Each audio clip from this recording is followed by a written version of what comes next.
ओम विष्णु ओम विष्णु ओम विष्णु ओम विष्णु। समस्त श्री विष्णु भक्तों को मेरा करबद्ध नमन प्रणाम। साथियों, आज अपन श्री गुरु जम्बेश्वर भगवान की अमृतवाणी के 65वें शब्द का भावार्थ करेंगे।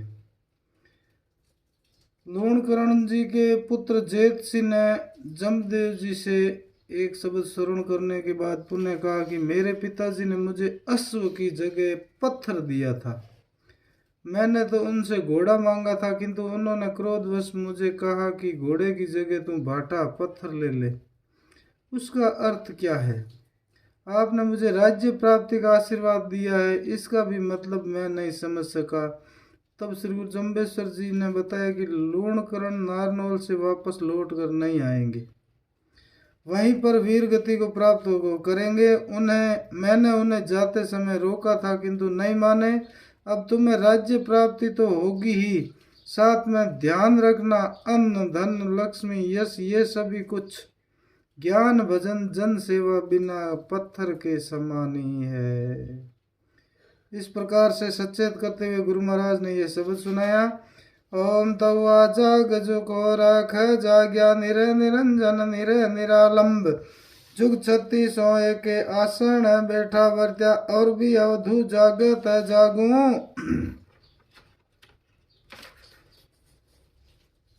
तवा त्याग जो ब्रह्मा त्यागा और भी त्यागत त्यागू। तवा भाग जो ईश्वर है मस्तक और भी मस्तक है भागू। तवा सिर जो ईश्वर है गोरी और भी कैयत है सिरू। तवा वीर जो राम है लक्ष्मण और भी कैयत है वीरू। तवा पग जो दसिर है बांधी और भी बांधत है पाजू। तवा लाज जो सीता लाजी और भी लाजत है लाजू। तवा बाजा राम बजाया और बजावत है बाजू। तवा पग जो सीता कारण लक्ष्मण है बांधी और भी बांधत है पाजू। तवा का जो हनुमत है सारा और भी सारत है काजू। तवा खाग जो कुंभकर्ण महारावण है खाजा और भी खाजत है खागू खावत है खागू। तवा राज दुर्योधन है माण्या और भी मानत है राजू। तवा राग कन्नड़ है बाणे और भी कहिए है रागू। तवा माग तुरंगा में तेजी टट्टू ताना भी मागू। तवा बाग जहसा टोली बगुला टोली भी बागू। तवा नाग उद्यावल है कहिए गुरुड़ सिया भी नागू। तवा साग नागर है बेली कुकर बगरा भी सागू। जा से तो निकारे उफारू ता मैं तो जय फलियो जुरा जम राक्षस जुरा जुरिंदर कंस केसी चंद्रू मधु कीचक हिरणाक्ष हिरणाकश कुश चक्र बल देव पावत वासुदेव मंडली कायन जोइबा ई घर ऊपर रति नरैबा राजू। इस प्रकार ये गुरु महाराज ये शब्द सुनाते हैं जेत जी को कि हे अवधूत जो सदा जागृत सचेत रहना चाहिए, तथा कुछ अवधूत रहते भी हैं, वे कभी समाधि अवस्था को प्राप्त होते हैं, किंतु जितने जागृत गोरख जी रहे उतना कोई नहीं रहा। वे केवल अवस्था में माया रहित बिना किसी सहारे केवल एक स्वयं समर्थ होकर समाधिस्थ हुए। उनकी इतनी लंबी समाधि लगी जो 36 युग एक ही आसन पर बैठे हुए व्यतीत कर दिए। वास्तव में जागना तो यही होता है। ऐसे जागृत तो कोई विरले ही होते हैं। संसार में अनेक त्यागी हुए हैं, किसी ने कुछ ज्यादा तो किसी ने कुछ कम त्याग किया है, किंतु जितना त्याग प्रजापति ब्रह्मा जी ने किया है उतना किसी ने नहीं किया। अर्थात ब्रह्मा जी ने संपूर्ण सृष्टि की रचना की, इसीलिए सभी के पिता हैं, तो सभी कभी उन्हें पुत्रों से मोह नहीं है और न ही उनसे कुछ प्राप्ति की ही आशा रखते हैं। सदा निर्लिप्त भाव से रहते हैं। जितना भाग्य ईश्वर के मस्तक में लिखा है उतना अन्य दूसरों में कहाँ है। ईश्वर की प्राप्ति भी तो ज्ञान तपस्या शुभ कर्मों से ही होती है। वह वनस संपत्ति जिसके पास अधिक है वही ईश्वर है। आगे गुरु महाराज फरमाते हैं, पति पत्नी का संबंध प्रेम संसार में कहीं कहीं देखा जाता है, किंतु जितना संबंध प्रेम भाव अटल शिव पार्वती जी के पास है उतना अन्य दूसरों में कहाँ है। तथा भाई भाई में आपस में प्रेम भाव मधुर संबंध कहीं कहीं देखने को मिलता तो है, किंतु जितना राम और लक्ष्मण में प्रेम भाव था उतना अन्यंत्र कहाँ है। सिर पर पगड़ी बांधना महत्ता तथा अहंकारी होना द्योतित करता है। संसार में पगड़ी बांधने वाले तो अनेक है, जो अपनी सामर्थ्य अनुसार बांधते ही है, किंतु जितना अहंकार से पगड़ी रावण ने बांधी, ऐसो किसी ने नहीं बांधी। क्योंकि जिसके एक सिर होता है वह भी अपना कुछ अस्तित्व रखना चाहता है, तथा जिसके 10 सिर हो उसकी तो दशा ही क्या होगी। जीवन को बर्बाद करने के लिए तो एक सिर अहंकार ही प्राप्त है, जिसके 10 हो उसकी तो रावण जैसी ही हालत होती है। इस दुनिया में सती लज्जावंती अनेकों स्त्रियां, किंतु जितनी सती लज्जावती सीता जी थी उतनी और नहीं हो सकी। स्त्रीत्व जाति का लज्जा सतीत्व ही भूषण है। इन भूषणों से सीता ही पूर्ण रूप विभूषिता हो सकी थी। आगे भगवान फरमाते हैं, मानव जीवन धारण करके कुछ लोग इस जीवन में शुभ कर्म करने की घोषणा करते हैं, किंतु दुनिया को यह बात बाजा बजा कर बता देते हैं। उनसे सफल कितने होते हैं, किंतु जिस प्रकार से श्री राम जी ने बाजा बजाया, जीवन सफल करवाने की समाज में प्रतिज्ञा पूर्ण की, ऐसा कौन कर सकता है।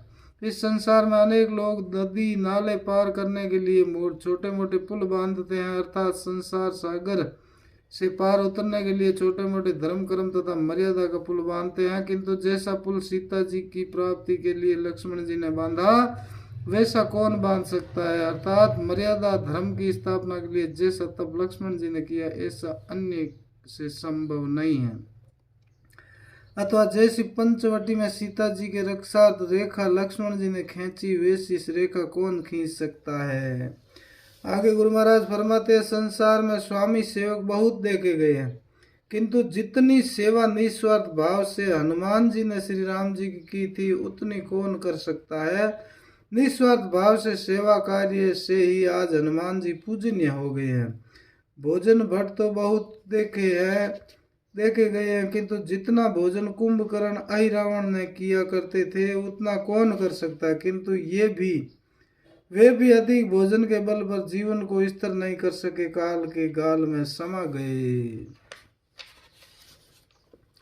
आगे गुरु महाराज फरमाते हैं, राजा तो अनेक हुए तथा राजकाज में मदमस्त भी हुए, किंतु जितना अभिमान दुर्योधन ने किया वैसा किसी ने नहीं किया। दुर्योधन के अभिमान ने ही महाभारत युद्ध करवाया, जिससे सर्वनाश हुआ। बाल्यावस्था में गऊ चराते हुए बंसी तो अनेक बालक बजाते हैं, किंतु जितनी मधुर ध्वनि में बंसी श्री कृष्ण जी ने बजाई ऐसी और कौन बजा सकता है। अन्य लोगों की बंसी में वह खींचाव कहाँ जैसा श्री कृष्ण जी की बंसी में था। कुछ लोग सवारी के लिए टट्टू का उपयोग करके मार्ग तय तो कर ही लेते हैं, किंतु उन टट्टुओं में घोड़े जैसी तेजी कहाँ है जो अति शीघ्रता से मार्ग तय कर सकते हैं। वैसे तो बगुले भी टोली बनाकर किसी तालाब किनारे बाग में बैठते हैं, किंतु जो मानसरोवर झील एवं हिमालय के देवदारू का बाग हंसों की टोली को उपलब्ध है, वह मानसरोवर बगुलों को कहाँ मिल पाता है। अर्थात जो धर्म साधना कार्य में मंदगामी है उन्हें तो इस संसार रूपी बाग में अल्प सुख तालाब भी मिल पाता है, तथा जो शीघ्रगामी साधना तत्परता से करता है उन्हें हंसों की भांति दिव्य स्वर्गीय सुख मान सरोवर की प्राप्ति होती है। आगे जमदेव जी फरमाते हैं, सर्पों में अनेक ऐसे छोटे मोटे सर्प है जो क्रूर से भयभीत होकर रहते हैं तथा उनका भोजन बन जाते हैं, किंतु शेष नाग वासुकी जैसे उत्तम जाति के नाग बहुत ही कम दिखाई देते हैं। वासुकी जैसी करामात इनमें कहाँ है।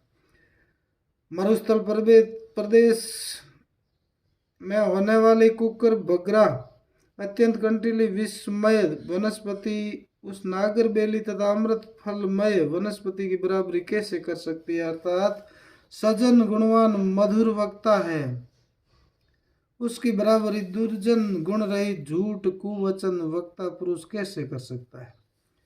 आगे गुरु महाराज फरमाते हैं, हे जेत सिंह, जहाँ जहाँ पर भी शैतान लोग उपहार करते हैं, अपनी दृष्टि वृत्ति से कार्य करके उसका फैलाव करते हैं, त्यों त्यों ही दुष्टता अधिक बढ़ती है।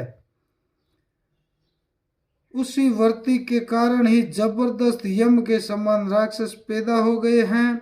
उन राक्षस वर्तीधारी राजाओं ने सभी को जबरदस्ती से अपने वश में करने की कोशिश की थी। उसी प्रकार से अब भी तुम्हारे पिता करने जा रहे हैं। जब राक्षस वर्तीधारी कंस, केसी, चंड्रू, मधु, कीचक, हिरणाक्ष, हिरण्यकश्यपु भी नहीं वध कर सके तो तुम्हारे इन सैनिकों सहित न्यायकारी पिता की क्या दशा होगी।